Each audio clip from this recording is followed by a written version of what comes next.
दोस्तों, आज हम आपके लिए महात्मा बुद्ध की ऐसी कहानी लेकर आए हैं जिसे सुनकर आप अपने अंदर उठ रहे गंदे और वासना के विचारों को अवश्य रोक पाएंगे।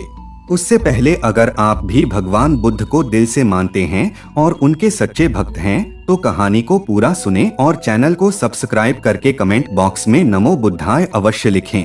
एक बार एक युवक गौतम बुद्ध के पास आया और गौतम बुद्ध से बोला कि है बुद्ध, मेरे मन में इतने गंदे विचार क्यों आते हैं? मैं नहीं चाहता कि मेरे मन में गंदे विचार आए, पर मेरे मन में हमेशा काम वासना के विचार चलते रहते हैं और मैं इनके बारे में सोच सोच कर बहुत परेशान हूँ। मेरी ऊर्जा और समय यह सब सोचने में ही नष्ट हो जाता है और इन सब के विचारों की वजह से मैं कभी भी शांत नहीं रह पाता और मैं हमेशा ही स्त्रियों को देखकर मोहित हो जाता हूँ, अपने आप को रोक ही नहीं पाता। बुद्ध मुस्कुराए और उन्होंने उस युवक से पूछा, क्या तुम्हें पता है ये काम वासना होती क्या है? फिर उसने उत्तर दिया और कहा, बुद्ध, मैं यह तो नहीं जानता कि काम वासना होती क्या है, पर हाँ, ये जो भी है बहुत बुरी चीज है। फिर बुद्ध ने उस युवक से कहा कि सबसे पहले तो तुम्हें यह समझना है कि प्राकृतिक रूप से जो भी चीज हमारे अंदर है वह बुरी नहीं है। हमारे जीवन में उसकी कुछ ना कुछ जरूरत है। वासना कोई बुरी बात नहीं है, ये तो हमारे मन की एक भावना है जो हमें किसी ना किसी चीज की कमी का एहसास करवाती है और फिर हम उस चीज को पाने के लिए उस चीज की तरफ आकर्षित हो जाते हैं। जैसे अगर तुम्हारे पास धन की कमी है तो तुम में धन पाने की वासना उत्पन्न हो जाएगी। तो वासना कुछ और नहीं, बस एक प्रकार की कमी है जो कि एक प्रकार की जरूरत का एहसास है, और जब यह जरूरत शारीरिक हो तो हम इसे काम वासना का नाम देते हैं। युवक ने गौतम बुद्ध को कहा कि बुद्ध, मुझे काम वासना का मतलब तो समझ में आ गया, पर आप मुझे यह बताइए कि यहाँ आती कहाँ से है और कैसे आती है? गौतम बुद्ध ने कहा कि काम वासना कहीं से आती नहीं है, ये तो हमारे अंदर ही होती है और इसका होना तो जरूरी भी है, तभी तो मानव जाति का विस्तार होगा। युवक ने कहा, जब यह हमारे अंदर ही है और जरूरी भी है तो फिर लोग इसे गलत क्यों बोलते हैं? बुद्ध ने कहा कि यही तो समस्या है, लोगों ने काम वासना को गलत तरीके से सोच लिया है, इसे छुपाने की दबाने की कोशिश करते हैं। काम वासना गलत नहीं है, बल्कि काम वासना का गलत तरीके से प्रयोग करना गलत बात है। लोग जिससे प्रेम करते हैं बस उसी के लिए जीने लग जाते हैं, उसे पाना ही अपना मार्ग बना लेते हैं और उसी के बारे में हमेशा सोचते रहते हैं, पर यह सब गलत है। बुद्ध ने युवक से कहा, क्या तुम्हें पता है जानवरों में भी काम वासना होती है? युवक ने उत्तर दिया, हाँ बुद्ध, जानवरों में भी काम वासना होती है, क्योंकि जानवर भी तो आखिर अपने वंश को आगे ले जाएंगे। बुद्ध ने कहा, तो फिर हम जानवरों के काम वासना को गलत क्यों नहीं कहते? युवक ने कहा, मुझे नहीं पता महात्मा, आप ही मुझे बताइए। गौतम बुद्ध ने कहा कि जानवर अपनी काम वासना का प्रयोग आनंद प्राप्ति के लिए नहीं करते, वह तो सिर्फ संतान उत्पत्ति करने के लिए काम वासना का उपयोग करते हैं। जानवरों को प्रकृति ने इतनी समझ नहीं दी कि वह काम वासना को अपने सुख का आधार बना सके। मनुष्य अपनी समझ के बलबूते पर प्रकृति में पाई जाने वाली प्रत्येक वस्तु को अपने सुख के लिए प्रयोग करता है। हम इंसानों ने ही काम वासना को अपने सुख का साधन बना लिया है, जबकि प्रकृति ने तो हमें अपने वंश को आगे अग्रसर करने के लिए दिया था, लेकिन इंसानों ने इसे अपने जीवन का परम लक्ष्य बना रखा है और इस तरह से काम वासना का आ जाना गलत है। युवक ने पूछा, महात्मा जी, ये काम वासना हम पर हावी क्यों होती है? क्यों ये हमेशा क्यों आ जाती है? तब गौतम बुद्ध ने कहा कि सुनो, अब जो मैं तुम्हें बताऊंगा उसे तुम ध्यानपूर्वक सुनना। काम वासना का सारा खेल तुम्हें समझ आ जाएगा, तुम्हें तुम्हारे सारे सवालों का जवाब मिल जाएगा, बस तुम्हें ध्यान से सुनकर समझना है। एक बार की बात है, एक आश्रम में गुरु और उनके शिष्य रहा करते थे, जो रोजाना आश्रम के बाहर स्थित गाँव में भिक्षा लेने के लिए जाते थे। उस आश्रम का एक शिष्य जिस गाँव में भिक्षा लेने जाता था, उस रास्ते में एक नदी मिलती थी। एक दिन उसने देखा कि एक युवक वृक्ष के पीछे छिपा है। वह उस युवक के पास गया और उससे जाकर बोला, भाई, तुम इस वृक्ष के पीछे छिपकर क्या देख रहे हो? युवक ने कहा, अरे तुझे नहीं दिख रहा है क्या कि मैं क्या देख रहा हूँ? तब शिष्य ने नदी की तरफ देखा तो वहाँ पर कुछ युवतियाँ पानी भर रही थी। तब उसने उस युवक से कहा, अरे भाई, वहाँ पर तो युवतियाँ पानी भर रही है, इसमें छिप कर देखने वाली क्या बात है? तब वो युवक शिष्य की तरफ देखकर उससे कहता है, अरे पागल, तुम्हें दिखाई नहीं दे रहा है क्या कि कैसे यह पर या नदी से पानी निकाल रही है? जरा उनकी अदाओं को तो देखो, उनके कोमल शरीर को देखो, उनकी पतली कमर मटके को उठाते समय बाल खाती है और उनके बाल उनकी कमर पर कैसे लहरा रहे हैं, मानो सुंदरता बिखर रही हो। शिष्य ने फिर नदी की तरफ देखा और इस बार वह इसे देखता ही चला गया। अभी तक तो कुछ भी नजर नहीं आ रहा था और वह बिल्कुल निर्भय था। उसे किसी भी बात का कोई डर नहीं था। लेकिन अब वो छिपने लगा और उन युवतियों को देखने लगा, और जब वो छिपकर उन युवतियों को देख रहा था तभी वह अचानक अंदर से कांप गया और उसने कहा कि यह मैं क्या कर रहा हूँ, मैं जो कर रहा हूँ वह सही नहीं है, मुझे यहाँ से चले जाना चाहिए। और फिर वह जल्दी से वहाँ से चला गया। वो आश्रम पहुँच जाता है। आश्रम जाकर वो अपने कार्यों में लग गया, लेकिन जो अभी वह देखकर आया था वही उसकी आंखों के सामने बार बार आ रहा था। उसके मन में वही दृश्य चल रहा था। उसका मन वही सब कुछ देखने के लिए उतावला हो रहा था। उसका किसी भी काम में मन नहीं लग रहा था। सुबह होते ही वह जल्दी ही भिक्षा के लिए आश्रम से निकल जाता और उस नदी के पास वाले वृक्ष के पास जाता जहाँ पर वह युवक पहले से मौजूद रहता था। उसके साथ मिलकर युवतियों को छुप छुप कर देखता था। अब वह रोज ऐसा करने लग गया। यह उसके रोज का काम हो गया।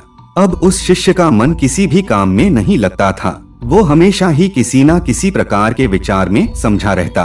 वो आश्रम के कार्यों को भी ठीक तरीके से नहीं कर रहा था। ना वो ठीक से सो पाता था, ना वो ठीक से खाना खा पाता था। उसका मन बेचैन सा रहता था। उसका मन बार बार उन युवतियों के सौंदर्य को देखने के लिए लालायित होता रहता था। जब गुरु दीक्षा देते तब भी उसका मन कहीं और विचारों में खोया रहता था। गुरु ने अपने शिष्य की इन हरकतों को भांप लिया था। तब एक दिन गुरु ने शिष्य को अपने पास बुलाया और कहा कि आज से मैं भी तुम्हारे साथ भिक्षा मांगने चलूंगा। तुम और मैं साथ साथ भिक्षा मांगने चलेंगे। तभी शिष्य गुरु को मना करते हुए बोला, नहीं गुरुदेव, आप परेशान क्यों हो रहे हो, मैं अकेला ही ठीक से भिक्षा मांग सकता हूँ। गुरु ने शिष्य से कहा कि ठीक है, तुम अकेले ही भिक्षा मांगने जाओ। शिष्य तुरंत वहाँ से भिक्षा मांगने के लिए निकल गया। उसके जाने के बाद गुरु भी आश्रम से निकल गए और शिष्य का पीछा करने लगे कि वो कहाँ जाता है, किससे मिलता है। ये सब देखने के लिए उसके पीछे पीछे चलने लगे। कुछ आगे जाने के बाद गुरु ने देखा कि उनका शिष्य एक युवक के साथ एक वृक्ष के पीछे अपराधी की तरह छिपा हुआ है और छिपकर कुछ देख रहा था। गुरु भी अपने शिष्य के पीछे गए कि आखिर उनका शिष्य क्या देख रहा है, जिसे देखने के लिए वो वृक्ष के पीछे अपराधियों की तरह छिपा हुआ है। गुरु ने देखा कि उनका शिष्य वृक्ष के पीछे छुपकर युवतियों को देख रहा था जो कि नदी से पानी भर रही थी।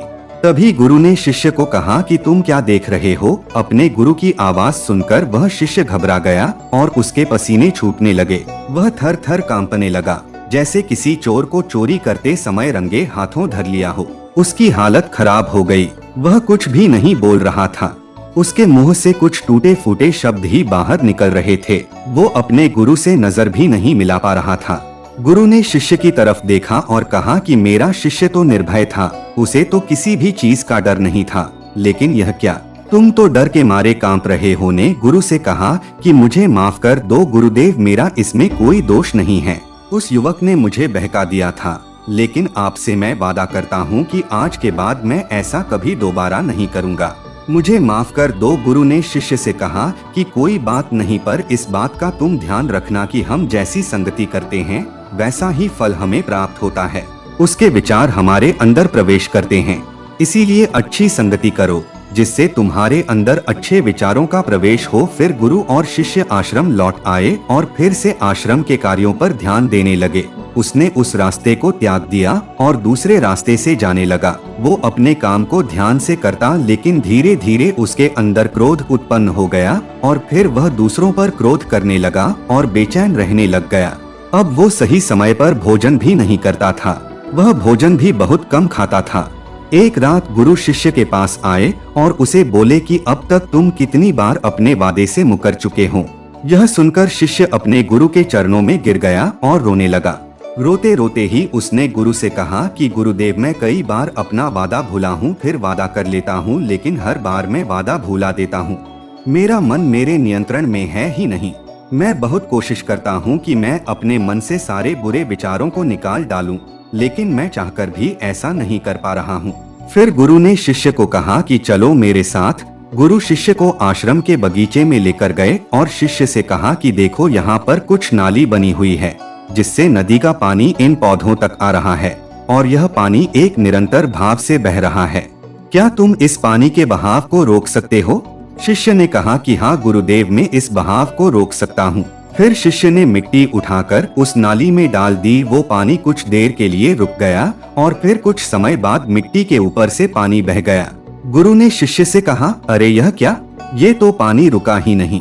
फिर शिष्य ने कुछ मिट्टी पत्थर उठाकर उस नाली में डाल दिए और फिर कुछ समय के लिए पानी रुक गया, लेकिन फिर उस पत्थर के ऊपर से पानी निकल आया।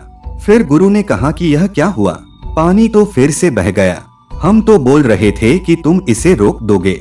क्या हम किसी काम को रोकना चाहे तो क्या हम उसे रोक नहीं सकते? तब शिष्य ने कहा, कोई बात नहीं गुरुदेव, मैं इस पानी को तो आपको रोक के दिखाऊंगा। वह फिर से एक भारी सा पत्थर लेकर आया और उसे नाली पर डाल दिया और पानी रुक गया। तब गुरु से कहा कि देखा गुरुदेव, मैंने कहा था ना कि पानी को मैं रोक दूंगा। मैंने पानी को रोक दिखाया। आपकी बात मैंने पूरी कर दी। गुरु मुस्कुराए और बोले, अच्छा जरा ध्यान से देखो, पानी रुक गया क्या? वो तो पीछे की नाली से बाहर आ गया और अगल बगल से बह रहा है। और ध्यान से देखो, इस पत्थर के आगे भी आ गया और यह पानी अपना रास्ता बदलकर फिर से आगे की तरफ बह जाएगा। और फिर कुछ देर बाद ऐसा ही हुआ। फिर गुरु ने शिष्य को समझाया कि तुम्हारे साथ भी तो ऐसा ही चल रहा है। तुम बार बार प्रयास कर रहे हो पर हर बार तुम्हारा प्रयास टूट रहा है और यह हमेशा टूटता ही रहेगा। तुम कितना भी मिट्टी पत्थर रख लो लेकिन पानी तो अपना रास्ता बना ही लेगा। ये सब देखकर शिष्य ने गुरु से कहा कि हे गुरुदेव, क्या कोई तरीका नहीं है जिससे मैं गंदे विचारों से बाहर निकल सकूं और यह मेरे मन में आए ही नहीं। गुरु शिष्य को एक नदी के पास ले गए जहाँ से उस बगीचे में पानी आ रहा था। गुरु ने शिष्य से कहा, वो पानी इसी नदी से जा रहा है। अगर हम यहीं से उस रास्ते को बंद कर दें जहाँ से पानी बगीचे में जा रहा है, अब क्या हम पानी को रोक नहीं सकते? शिष्य ने कहा कि हाँ गुरुदेव, अवश्य ऐसा हो सकता है।